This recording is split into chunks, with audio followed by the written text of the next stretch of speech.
So 2 Kings chapter number 4. We've looked at burning the plows. We looked at digging ditches last week. And today we are going to look, and the title may not make sense, but it will make sense as we go through the message this morning. And I entitled it, Except a Jar of Oil. Let's read, beginning in verse number 1. Let's read a couple of verses here. We'll launch into what we're going to be doing. It says, Now a certain woman of the wives of the sons of the prophets cried out to Elijah, Your servant, my husband, is dead, and you know that your servant feared the Lord. And the creditor has come to take my 2 children to be his slaves. Elisha said to her, What shall I do for you? Tell me, what do you have in your house? And she said, Your maidservant has nothing in the house. Where am I at? Has nothing in the house except a jar of oil. You may be sitting here this morning and you may think, you may be going through a big trial this morning. This message can really go so many different ways this morning. And to be honest with you, I was kind of struggling with which way to go with it because there's just so many things that you can make the central theme of what you're trying to communicate. But I think I've got the central theme of what I'm going to try to communicate this morning. But you could be here on the outskirts of one of these issues that is going to come up, and God is going to be able to speak to you this morning. But you could be here today and you might think that your life is just so ordinary. You might think that your life is just so simple. You might think that you just don't have that much when it comes to material things. You may think that you might not be all that talented or gifted or creative, and you just don't have that much to offer God. And I think this story of Elisha teaches us, and we're really going to learn this morning, that it's okay to be ordinary. It's okay to be simple. It's okay not to think that you're the most talented, gifted, creative person in the world. It's okay to have whatever it is that you have in your life, whatever possessions and resources and provisions that you do have. It's all right just to be normal. It's all right just to be average. But if you really want the best life that you can possibly have, a greater life, with not necessarily meaning that you're going to have more of any of those things I just listed, but there's a greater life out there for you. And it centers in on you saying yes to God. Yes to God. You might not have much. You might be simple. You might be ordinary. That's what Elijah did.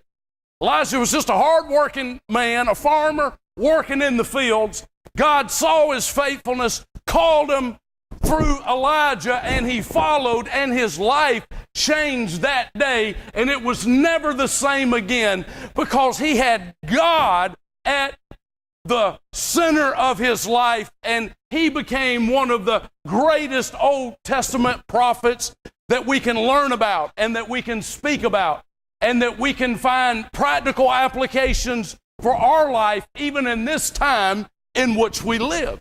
But God has something greater for you. He has something greater to take you beyond what you may think is ordinary and simple. And He's wanting to take you there. All you have to do is say yes. And you know what? You've already got everything you need for God to do everything He wants to do in you and through you. You've already got it. You just haven't seen it yet. You've just been blinded to it. This woman we're going to learn about this morning, she already had what she needed for the miracle for God to come through for her, but she couldn't see it.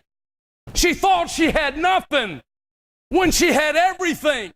All she had to do was give all that she had over to the Lord, and God could take all that she had and transform it and work in and through her lives in a way that she never imagined. And you know what? God can do the same for you. You don't have to be a singer that sings on the platform. You don't have to be a teacher that teaches eloquently. You can be just an old country boy like me that messes up a whole lot of words. Or you could just be one that sits in the crowd that might not ever stand on a platform and deliver a message to anybody. But God can take you where you're at right now. Maybe you're trapped in that lesser loser life. Maybe you're trapped into that mindset of thinking that your life just doesn't matter, that you're just not important. But you know what? Your life does matter. You are important. God has something greater for you in your life. Now, that greater that He has will be different for everybody sitting here this morning. But get this, these are a couple of things you got to get. Greater doesn't necessarily mean what we do for God. Because if you are measuring God has a greater life for me, you're always going to feel like you're less than somebody else. Greater is not what we do for God. You may teach, you may help, you may speak, you may organize, you may administrate, you may offer service in a lot of different ways. You may get a call from God and sell everything and go to the mission field. You may be a bivocational ministry. You may be a plumber, a painter, a salesman, a business consultant. All of those things does not equal what we do for God, equal a greater life. It's not what we do for God. Get this. It's what we say to God. And you know what? We've got a choice this morning of what we say to God. Just like Elijah had a choice to make, we've got a choice to make. And the difference between a lesser loser life and a greater life is what we say to God, not what we do to God. And what we say to God is we say, yes, God, I will follow you. I will be your man. I will execute in my life, God, whatever it is you've got out there for me. And I might not have all the details, God, but I am in the boat all the way. I'll do whatever it is you're calling me to do.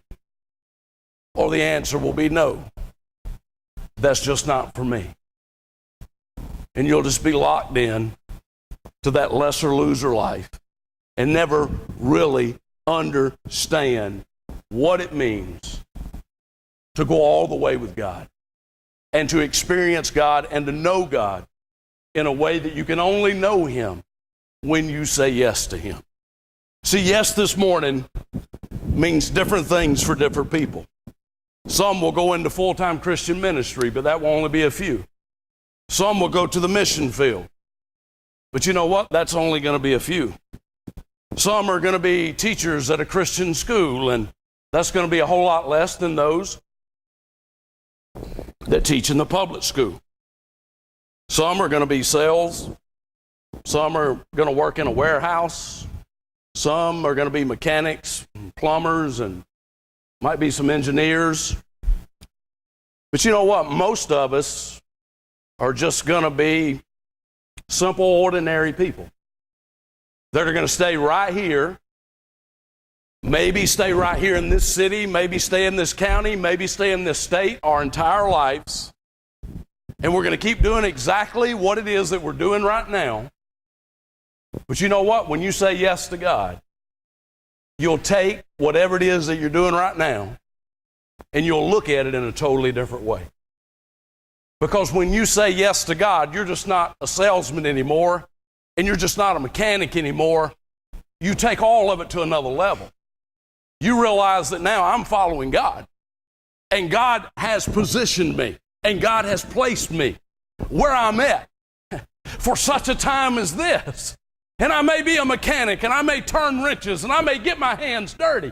But by being a mechanic, I'm going to be in front of a lot of people that I wouldn't have been in front otherwise. And God is going to have an opportunity to take me, my simple, ordinary life, and take it to a greater, more significant, more powerful level because I'm going to be able to be an influence for Him.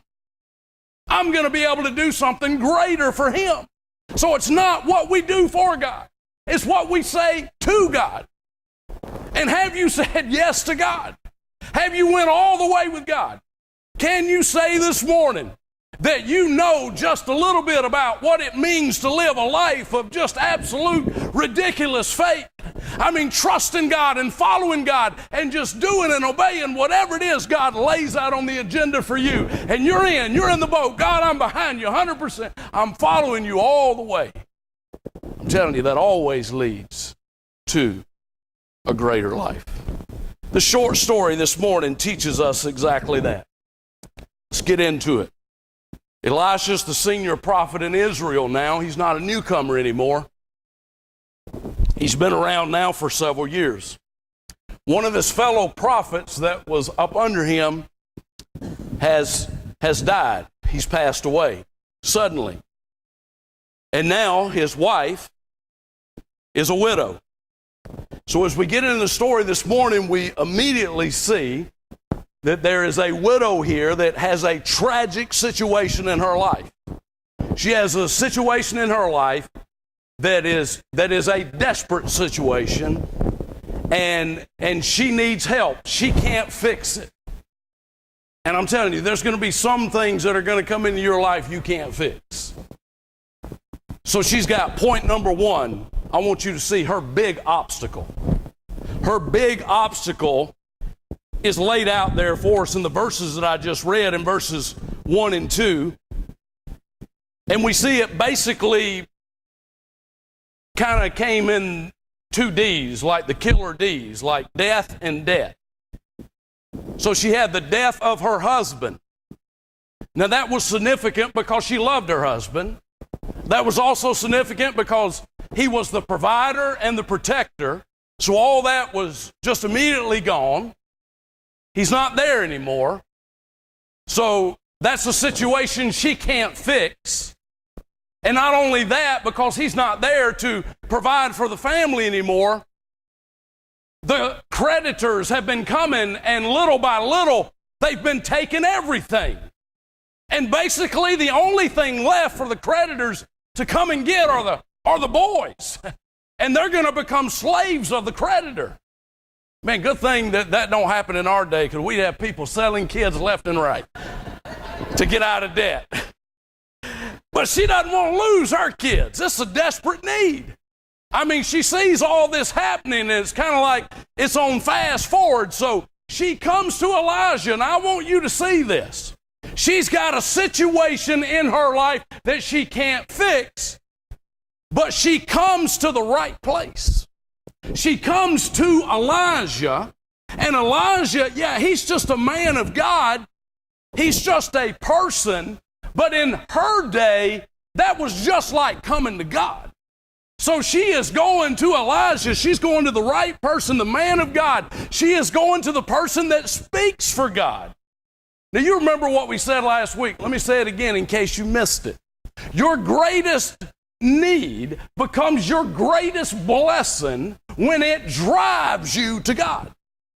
Your greatest need becomes your greatest blessing when it drives you in desperation to God. Because you know what? If you did not have the great need, if you did not have the desperate need, if you did not have something in your life that you could not fix, you probably would not be at the feet of Jesus. So now you're at the feet of Jesus to where God now can fix you and heal you and put you back together again.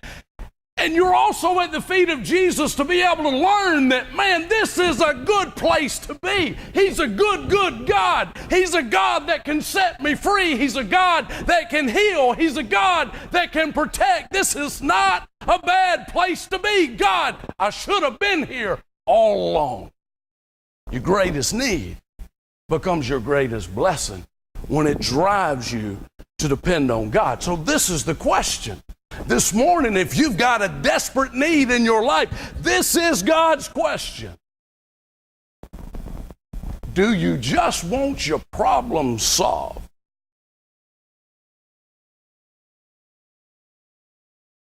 Now, you want your problem solved, but do you just want your problem solved? In other words, do you want more? Do you really want more of God? Because a lot of times we say, God, I know you can solve my problem. We know that. We believe that to a certain degree.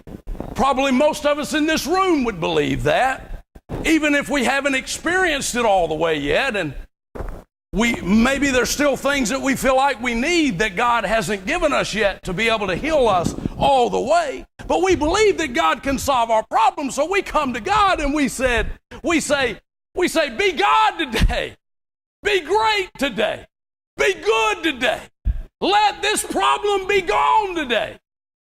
And we can pray that, and we can mean that, and we can mean it to where if God was to solve it, we're still going to be right there on the line with God because we've said yes to God. Or we can come in and we can pray that, and God knows, and you know, and probably half the building knows that all you want is your problem solved. So God says, Jeff, show me how serious you are. And you know what? God already knows how serious I am and how serious you are based on how you've been living. Because he basically puts it into these three categories, I believe. He looks at your love, your passion for him. He looks at your life, what you're pursuing, and he looks at your loyalty. What does it take to knock you off track? Just a little shake up, just a little shudder. See, last week we learned that God wants to see our faith in action.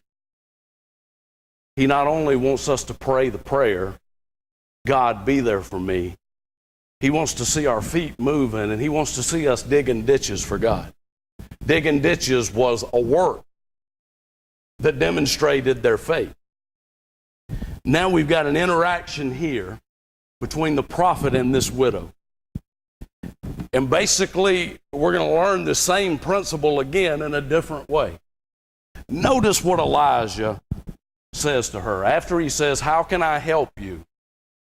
He asks her the most unusual, odd question that we would think before we know the rest of the story. And he says, what do you have in your house? Notice how she answers that question. She starts out by saying, your servant has nothing at all in her house. She says something else, but that's how she starts. That's where some of you are right now. You think you have nothing.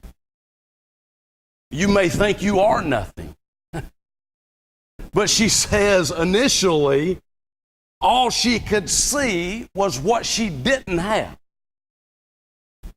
See, some of us can get locked into that mindset. God's been good to you. He has. You are a whole lot more blessed than the majority of the people all around the world, but you can't enjoy it, and you can't have no peace over any material blessing that you have because you always see what you don't have instead of what you do have. And we always see that first. That's always the first thing we see is what we don't have. Did you know that is today an strategy that the enemy uses very, very effectively to get you to focus on what you don't have? You know, there's a lot of things you don't have, and there's a lot of things I don't have. There's always going to be something coming down Madison Avenue that is newer and shinier and prettier and more in style. There's always going to be something coming down that way that you don't have or you wished you did have. And you know what? If he can get you trapped into that mindset of always seeing what you don't have and never appreciating what you do have, you'll go through this life and just waste your life never tapping into that you've been blessed. You've been highly favored and God has been good to you. But because you always saw what you didn't have or what you wanted or what you thought you needed, you never took the time to take what you did have and use it for the benefit of you and your family and for the kingdom of God.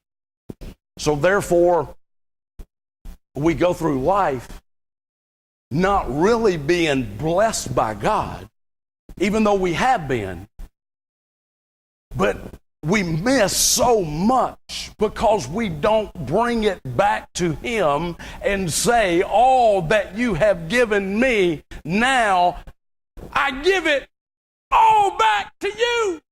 It's yours. You see, if we had that mindset that everything that we have, our health, our strength, our jobs, our career, our money, our everything that we have, that God has given it to us. It's come from a good God who's a good Father who has allowed these blessings to fall down on us. We wouldn't be thinking about what we don't have. We wouldn't be thinking about what we wanted if we were able to get it. And see, falling into that trap, you know what happens is you'll just probably wind up having more debt. So it'll be another D that because you wanted and you couldn't get with cash, you had to get with the plastic. It's going to bring debt, which is going to wrap you up and strap you up and take what little bit of peace you did have, even though you didn't have much. It's going to take all that away, and it's going to just strangle the life completely out of you. See, some of us this morning think that we have a lack of resources. You may think you have a meaningless job. You may think that you have awkward social skills, which you may have. You could be like me. You could be awkward and different and weird.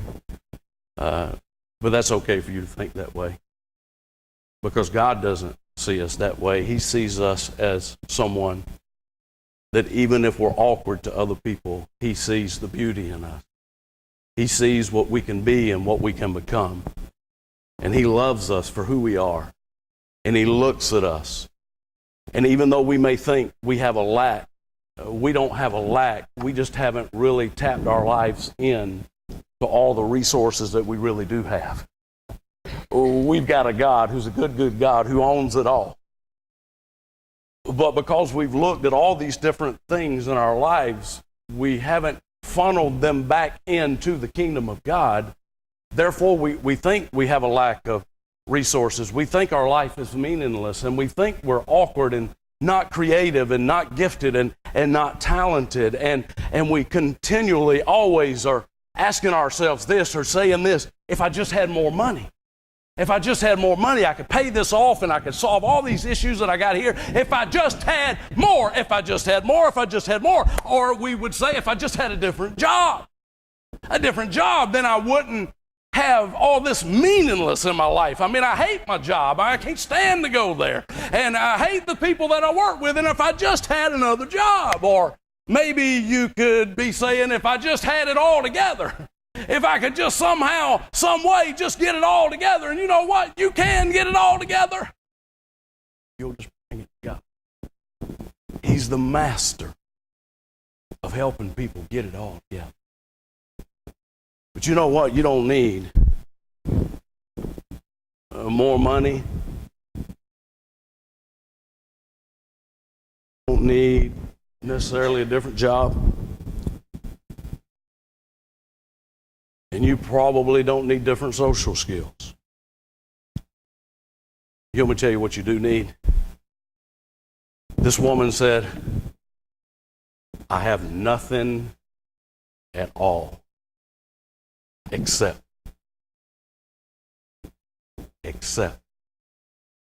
a jar of oil. See, you might be looking at yourself just like this woman. I just don't have nothing at all. If I just had all what I think I need, my life would be different. Do you know what the secret is? The secret is you don't need much. Get this. All God needs this morning to take you to a higher level is all you have. Get that now. All God needs this morning to take you to a higher level is all you have. All this woman had was a jar of oil. I'm convinced the creditors had taken the lazy boy chair, they had taken the big screen TV, they had taken the debt. She literally was being completely honest when she said, I have nothing at all except a jar of oil. But you know what? She had everything she needed if she was willing to give it all to God. She already had it all. You see, God can do exceptional things with your exception.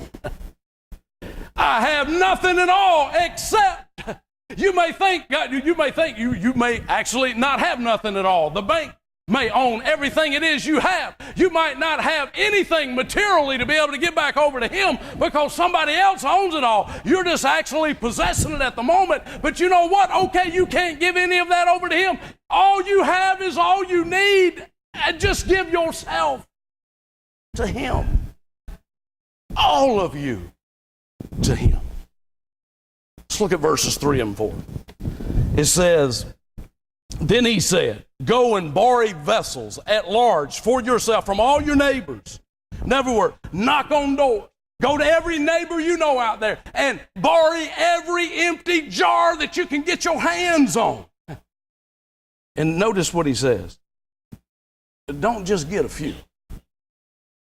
When you think you got enough, go knock on 25 more doors and get more. Don't just get a few. Get every jar that you can possibly get your hands on. And then he says, verse 4, you shall go in and shut the door behind you and your sons and pour out into these vessels that you have set aside until they are full to the top.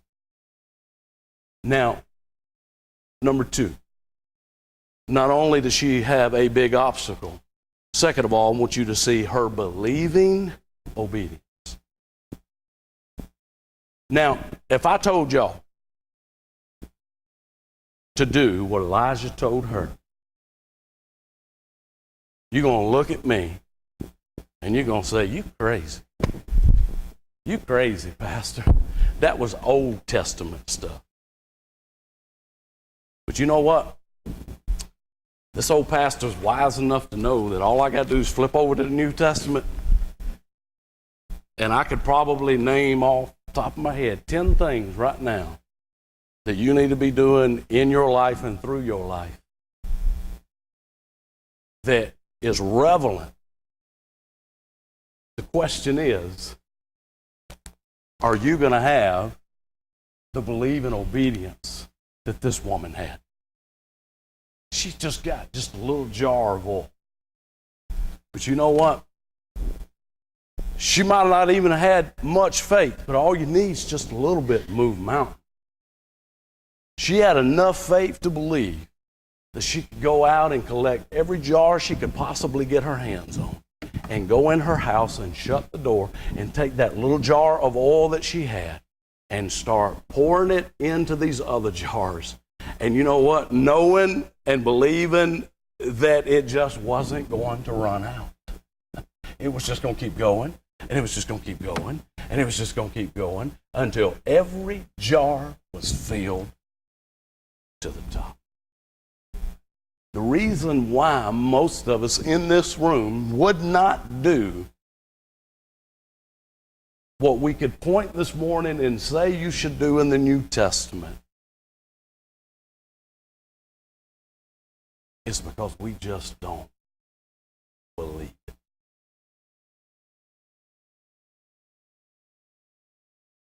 I try to tell people all the time. I had to tell 2 employees this week. Wanted more hours, you give them more hours, and then they give them away. And then they text me and they say, Jeff, please don't be mad at me. I know you gave me more hours, and I gave them away. And I don't want you to think that I don't want more hours.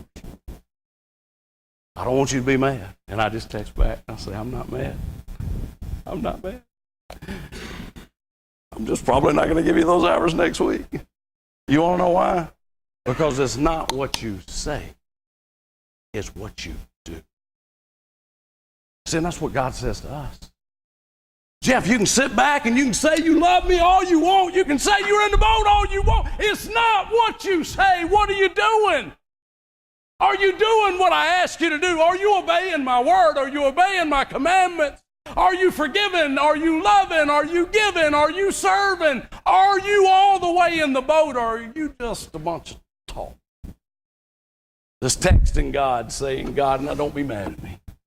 I know you told me to do A, B, and C, but I don't want you to be upset with me. God, I really want to do it. I really do. Down deep in my heart, I really do, but I just haven't got there yet. I'm going to get there, God. I promise I'm going to get there, God. And God just says, Jeff, I'm not mad. You're the one missing out. You're missing out, Jeff. And I want you to come. And I'm going to be there tomorrow saying, come, come, come, come, come. The question is, will you believe enough to move your feet towards me? Because all God needs is all you have. 2 points right here.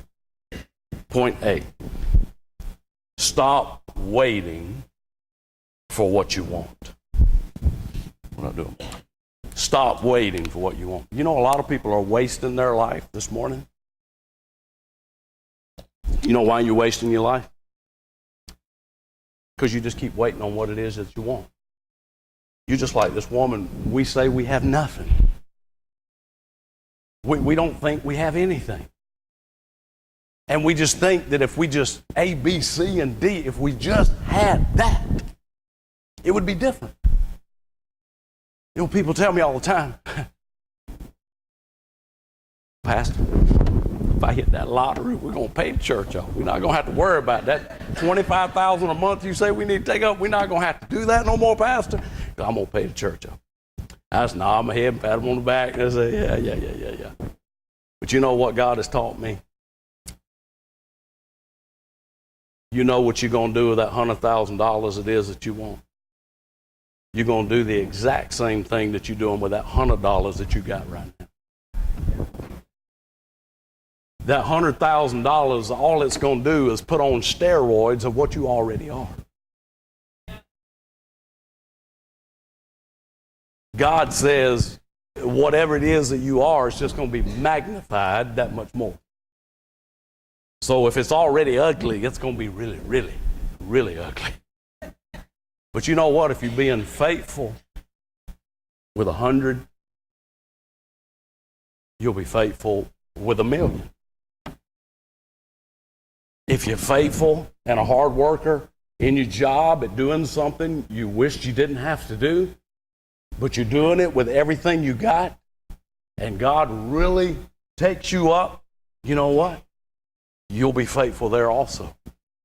You see, stop waiting for what you want. Number 2, start working with what you have. Start working with what you have. It might really not be that much, but you know what? It's everything that God needs to be able to transform your life. Start working with what you have. What is it that you have in your house? I have nothing at all except a jar of oil.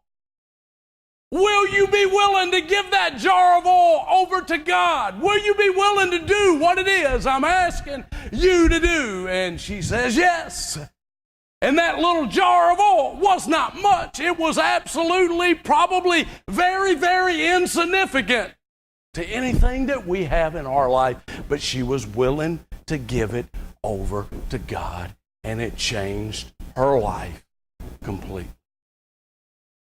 You remember God came to Moses. Moses there at that bush, and he was spitting and sputtering, and I stuttered, God, I can't talk, I can't communicate, there's no way I'll be able to go to Pharaoh and tell him to let your people go. You know what he asked Moses? What is it that you have in your hand? It was just a staff that they used to be able to do the sheep and other things. But you know what happened that day? Moses felt like he didn't have anything to give, but you know what he did have to give? He had that staff. And what was known as the staff of Moses, when he gave that thing over to God and went all the way with God, you know what it became? It became the staff of God. It wasn't much, but it was transformed. And that staff is what parted the Red Sea. That staff is what brought every plague upon the Egyptians. It was that staff that Moses would use to bring water out of a rock. It wasn't much, but when it was transformed, it could work extraordinary miracles. You remember that story on the hillside of all those thousands of people out there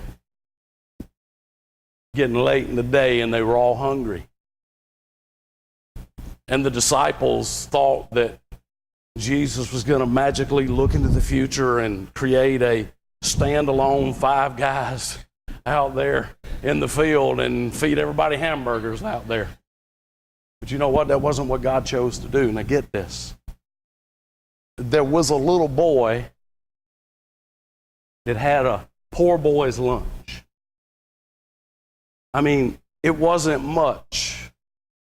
A couple of fish and some barley loaves. It was a poor kid's lunch. And one of the disciples pointed out that this little boy over here has got this, but, that ain't nothing you can use. But you know what? That little boy did something that day. He transferred that little lunch, that poor boy's lunch, over to Jesus. And you know what Jesus did? We know he fed all the people.